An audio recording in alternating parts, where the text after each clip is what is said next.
আপনারা জানেন জামাতে ইসলামী হিন্দ সারা দেশব্যাপী একটি প্রচার অভিযান পরিচালনা করছে প্রতিবেশীর অধিকার এই শিরোনামে। আমরা জানি প্রতিবেশী মানে আমাদের বাড়ির পারিপার্শ্বিক যে বাড়িগুলো রয়েছে তারাই আমার প্রতিবেশী। তো এই প্রতিবেশীর মধ্যে আজকে সোশ্যাল মিডিয়ার যুগে আমরা প্রত্যেকেই ফোনে ব্যস্ত থাকি, বরং প্রতিবেশীর সঙ্গে আমাদের সুসম্পর্ক খুব খারাপ জায়গায় রয়েছে।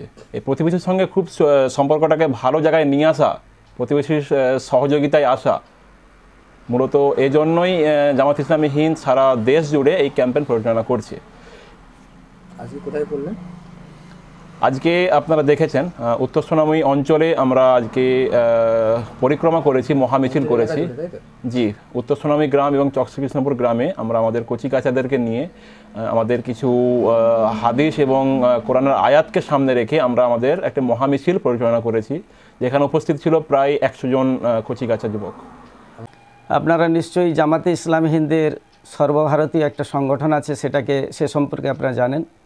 জামাতে ইসলামী হিন্দ সারা ভারতবর্ষ জুড়ে কাজ করছে এবং সেই কাজের 21শে নভেম্বর থেকে 30শে নভেম্বর সারা ভারতবর্ষ জুড়ে একটা প্রচার অভিযান পরিচালনা করছে। যে প্রচার অভিযানের উদ্দেশ্য লক্ষ্য হচ্ছে প্রতিবেশীর অধিকার। আমরা মনে করি যে আমরা আমাদের প্রতিবেশী বলতে আমাদের বাড়ি থেকে বেরোলে যে সমস্ত ঘর পাড়ায়, সেটা আমাদের নিকট আত্মীয় হতে পারে, পর আত্মীয় হতে পারে।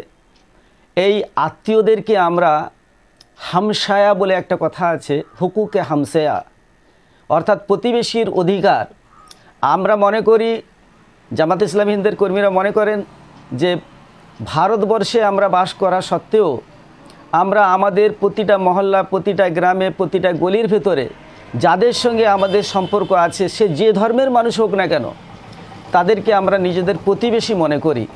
আর সেই প্রতিবেশী আমার কাছে যে একটা হক আছে, আমার প্রতি যে তার কিছু উপকার হওয়ার দরকার আছে, আজকের অধিকাংশ মানুষ সেটা ভুলে গেছে। সে মনে করছে যে আমি সুখ আর স্বাচ্ছন্দ্যে বসবাস করব, আমি আমার ফ্যামিলি, আমার ছেলেপুলেকে নিয়ে আমি শান্তি থাকব, কিন্তু সমাজের কি হবে না হবে এটা তার দায়বদ্ধতার ভিতরে নেই।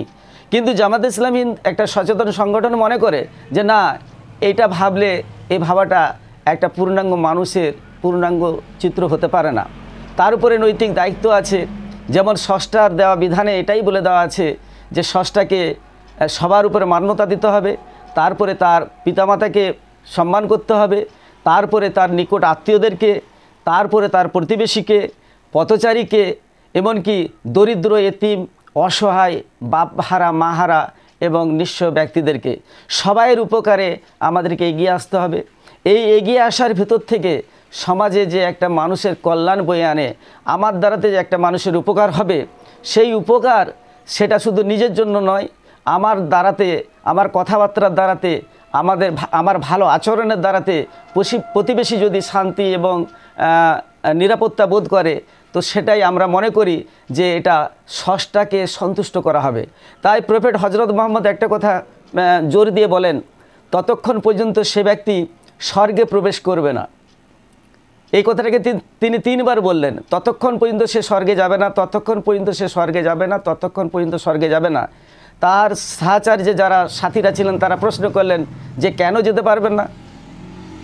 না যাওয়ার পিছনে যে কারণ তিনি বললেন যে সেই ব্যক্তির দ্বারা তার প্রতিবেশী শান্তি এবং নিরাপত্তার সাথে বসবাস করবে না, এরকম ব্যক্তি কোনোদিন স্বর্গে বা জান্নাতে যেতে পারে না। তার মানে আমি প্রতিবেশীর কাছে এমন ব্যবহারযোগ্য ব্যক্তি হব, প্রতিবেশী দেখে যেন আমার জন্য আশীর্বাদ করে, আমার জন্য দোয়া করে। কিন্তু আমি প্রতিবেশীর কাছে এরকম ব্যক্তি যেন না হই যে প্রতিবেশী সদা সর্বদা আমার জন্য আতঙ্কিত বোধ করেন, আর সে আমাকে দোয়া আশীর্বাদ তো দূরের কথা, আমাকে সবসময় আমার পতনের জন্য সে ষষ্ঠার কাছে কামনা করবে। এই জন্য আমরা জামাত ইসলামী হিন্দের পক্ষ থেকে এই প্রতিবেশীর যে একটা হক আছে, প্রতিবেশী আমার প্রতি যে তার একটা অধিকার আছে, আমার প্রতি যে তার একটা ভালোবাসা আছে, এ প্রসঙ্গে প্রতিবেশীর সঙ্গে ভালো ব্যবহার যাতে আমরা করতে পারি, সেজন্য যত ছোট মানের হলেও আমাদের প্রফেট হজরত মুহাম্মদ বলেছেন যে তুমি তোমার প্রতিবেশীর সঙ্গে সুসম্পর্ক রাখার জন্য তোমার বাড়িতে যদি তরকারি রান্না হয় আর সে তরকারিতে যদি মাংস যদি না থাকে, তাহলে ঝোলটাকে একটু লম্বা করে দাও, যাতে করে তোমার প্রতিবেশীর বাড়িতে তুমি পাঠাতে পারো। এতে তাদের সঙ্গে একটা ভ্রাতৃত্ববোধ সৃষ্টি হবে, ভালোবাসা সৃষ্টি হবে। সেই সৃষ্টির লক্ষ্যে আমরা জনসাধারণকে আমরা সচেতন করতে চাই যে পরস্পরের মধ্যে যদি আমাদের ভালোবাসা থাকে তাহলে সমাজে শান্তি থাকবে, সমাজে অশান্তি সৃষ্টি হবে না। এই শান্তিময় পরিবেশ থেকে আমাদের দেশটা এগিয়ে যাবে। এই অধিকারকে সামনে রেখে জামাত ইসলামী হিন্দ প্রতিবেশীর এই অধিকার বলে একটা শিরোনামে প্রচার অভিযান চালাচ্ছে। তার অংশ বিশেষে আমরা আগামী গত 21শে নভেম্বর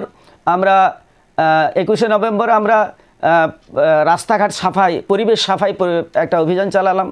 তারপরে আমরা পাড়ায় পাড়ায় মেয়েদেরকে নিয়ে, যেহেতু মেয়েদের থেকে অনেক অশান্তির সৃষ্টি হয়, সেই জন্য পাড়ায় পাড়ায় মেয়েদেরকে নিয়ে আমরা তাদের গ্রুপ মিটিং করে তাদেরকে এই সচেতনতার বিষয়ে তাদেরকে আমরা সজাগ করব। এবং আগামী আমরা 28 তারিখে আমাদের নিকটবর্তী শহর 28 তারিখ 28শে নভেম্বর, এই 28শে নভেম্বর আমরা আমাদের নিকটবর্তী শহর তমলুক শহরে রাজবাড়ির সন্নিকটে উৎসব হলে একটা অন্তর্ধর্মীয় বিভিন্ন বুদ্ধিজীবীদের নিয়ে আমরা এ বিষয়ে একটা সংলাপ করব এবং মানুষের উপকারের জন্য, প্রতিবেশীকে সুন্দর উপহার দেওয়ার জন্য শুধু তো খাওয়া পড়া নয়, মানুষের শারীরিক দিকটাও আমাদের লক্ষ্য রাখতে হয়েছে। সেই জন্য আমরা মনে করছি যে মানুষের শরীরের ভিতরে চোখটা একটা অত্যাধিক গুরুত্বপূর্ণ একটা অঙ্গ। এই অঙ্গটাকে যাতে করে মানুষের সুস্থ থাকে সেই লক্ষ্যে আমরা 30 তারিখ অর্থাৎ আমাদের প্রোগ্রামের শেষ দিনে আমরা ফ্রিতে চক্ষু পরীক্ষা শিবিরের আমরা ব্যবস্থা করেছি এবং তাতে করে ফ্রিতে চশমা আমরা প্রদান করব, প্রয়োজনীয় ঔষধও আমরা প্রদান করব। এবং এই পরিষেবা দেওয়ার জন্য আমাদের নিকটবর্তী নিমতৌড়িতে দর্শন আই কেয়ার যে ইনস্টিটিউট আছে, ওনাদের ডাক্তার একগুচ্ছ ডাক্তার পরিষেবা দেওয়ার জন্য ওনারা আসছেন। এই এতটুকুই আমরা এই প্রোগ্রামটাকে আমরা হাতে নিয়েছি। আশা করি মানুষের আমার নাম হচ্ছে আব্দুর রশিদ খান, আমি এক্স আঞ্চলিক অর্গানাইজার তমলুক অঞ্চল।